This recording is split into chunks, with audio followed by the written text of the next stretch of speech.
First ever factory outlet Mukunda jewellers ఇప్పుడు చందానగర్ లో April 19th గొప్ప ప్రారంభం.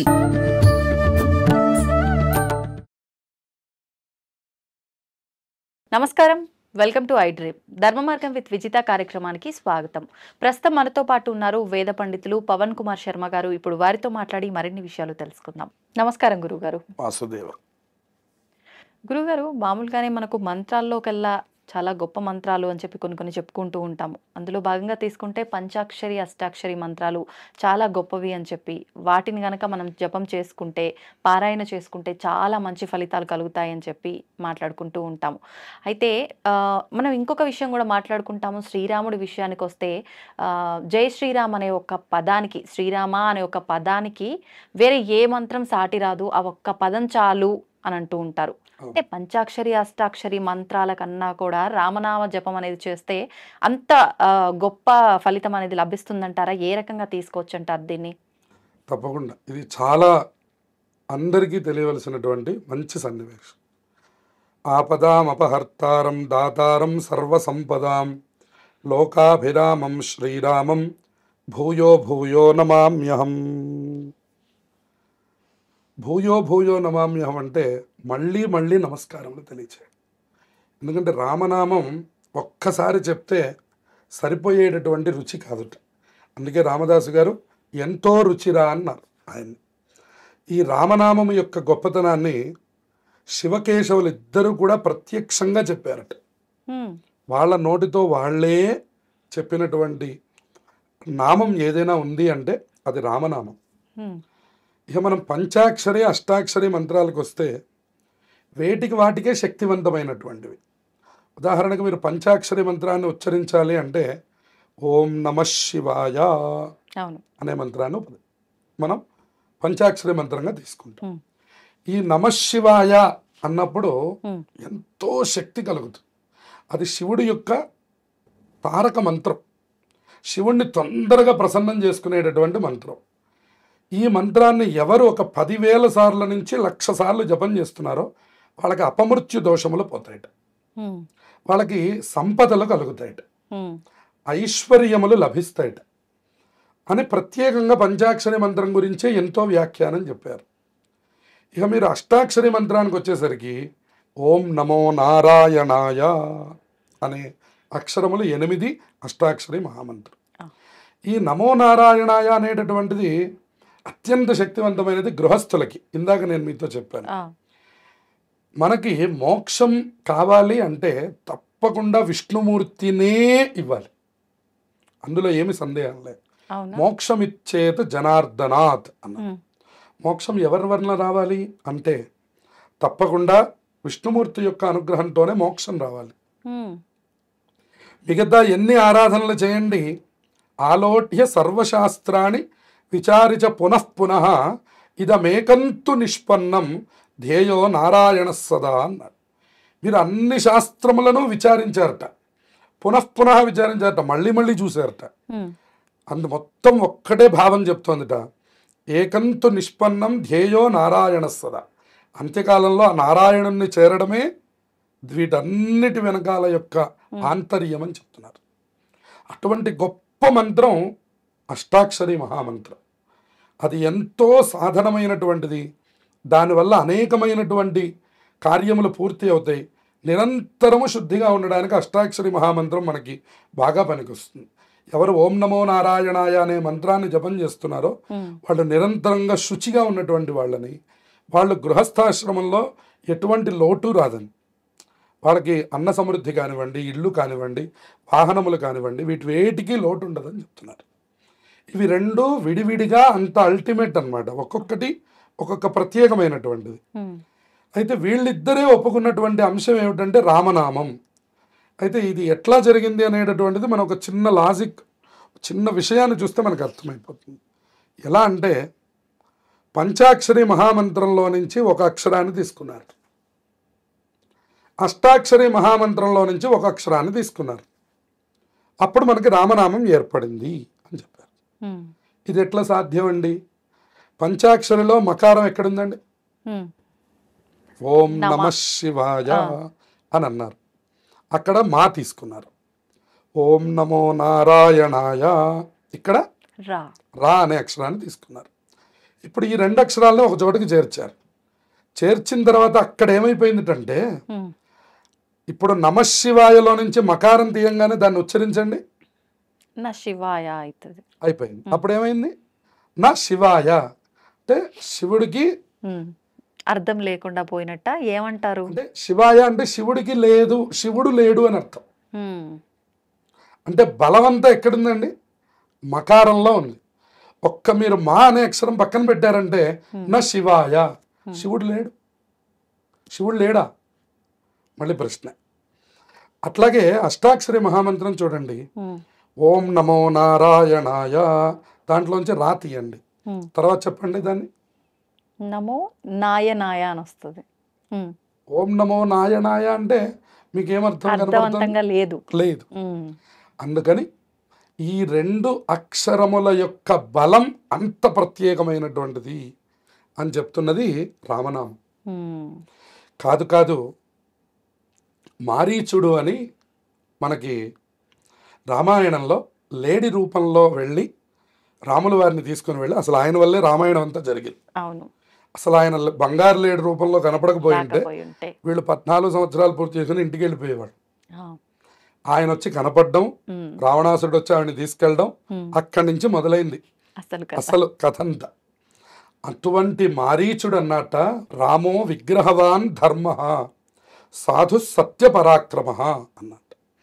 రాముల వారిని పోతపోసినటువంటి యొక్క ధర్మస్వరూపం. ఆయన్ని ఎవరు ఆరాధన చేస్తారో వాళ్ళకు కూడా ధర్మం అంత గొప్పగా అలవాటు అవుతుంది. సాధు సత్య పరాక్రమ. ఆయన్ని ఉపాసన చేసేటటువంటి సాధువులందరూ కూడా అబద్ధాన్ని చెప్పరు, ఎల్లప్పుడూ సత్యమును చెప్తూ ఉంటారు. ఇటువంటి మంచి లక్షణాలన్నీ కలిగినటువంటి యొక్క రామనామం అందరికీ తారకమైనటువంటిది అని మారీచుడు చెప్పి నమస్కారం చేసి చచ్చిపోతాడు. ఆయనకి మోక్షం వస్తుంది. కాదు కాదు, హనుమ తర్వాత మారీచుడి తర్వాత ఆయన ఎవరిని కలిశారు? సుగ్రీవుడిని కలుస్తాడు. సుగ్రీవుడిని కలవడానికంటే ముందర హనుమని కలుస్తారు. హనుమ మనకి మారు రూపంలో వచ్చి మీరు ఎవరైనా ప్రశ్నిస్తారు, ఆ తర్వాత వెళ్ళి సుగ్రీవుడిని కలుస్తాడు. ఈయన కూడా మీరెవరో చూడంగానే అని చెప్పని ఆయన మాటలు విని ఈయన ఎవరో సామాన్యుడు కాదు, ఇంత గొప్పగా మాట్లాడుతున్నాడు అని చెప్పని రాముల వారే ఆంజనేయ స్వామి వారిని కనుక్కుంటారు. ఇతను బ్రాహ్మడు యొక్క రూపంలో ఉన్నటువంటి ఒక పండితుడు, ఒక ప్రత్యేకమైనటువంటి యొక్క స్థితి కలిగినటువంటి వాడు. సామాన్యమైనటువంటి పండితుడికి కూడా ఇంత వాక్కు రాదు. అందువలన ఇతను ఎవరో మనకు తెలియాలని చెప్తే అప్పుడు తన స్వస్వరూపాన్ని చూపిస్తాడు. అప్పటి నుంచి ఆయన కూడా రాముల వారి నామాన్ని మళ్ళీ చివరి వరకు కూడా విడిచిపెట్టలేదు. అదే రామ తారక మంత్రం. అందుకని రామాంజనేయ యుద్ధం జరిగినప్పుడు కూడా ఆంజనేయ నీ దగ్గర ఉన్నటువంటి ధైర్యం ఏమిటని అడిగారు. నీ దగ్గర బాణం ఉంది, నా దగ్గర నామం ఉంది. ఈ రెండిట్లో రామ బాణం గొప్పదా, రామ నామం గొప్పదా, ఏది గొప్పదో చూడండి అని చెప్పని ఆ యుద్ధాన్ని చేస్తారట. చేస్తే బాణం ఓడిపోయింది, నామం గెలిచింది.